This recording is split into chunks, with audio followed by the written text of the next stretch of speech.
কংগ্রেস কমিটির সম্মানীয় সভাপতি তথা আমার মুসলিম সমাজের কারণে নিজেকে উৎসর্গার করে দিয়া আমার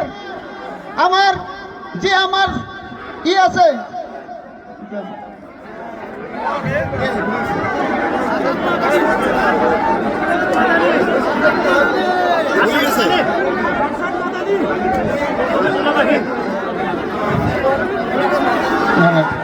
আমার কারণে লোকসভাত রাতি 3:30 লাইতে যেজন ব্যক্তিয়ে আমার মুসলমানের যে সম্পদ বলে আমি কওঁ সেই সম্পদের কারণে জাগি জাগি আমার কারণে উৎসর্গা করা ব্যক্তি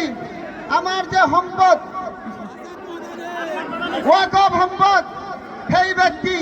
এজন হিন্দু হওয়া সত্ত্বেও সনাতন ব্যক্তি হওয়া সত্ত্বেও একদম ধর্ম নিরপেক্ষভাবে মুসলমান সমাজের কারণে নিজকে উৎসর্গার করা আর সনাতনী মানুহে যদিও বা বেয়া পায় তার কারণে সকলকে উজাড় করে দিয়ে প্রতি জাতি জনগোষ্ঠীক ভাল পোৱা সেই ব্যক্তি তার নাম গৌরব গগৈ যিজন ব্যক্তি আজি আমার কারণে অসমত দিনে নিশাই কাম কৰি আছে যার নেতৃত্বত আজি এই 2000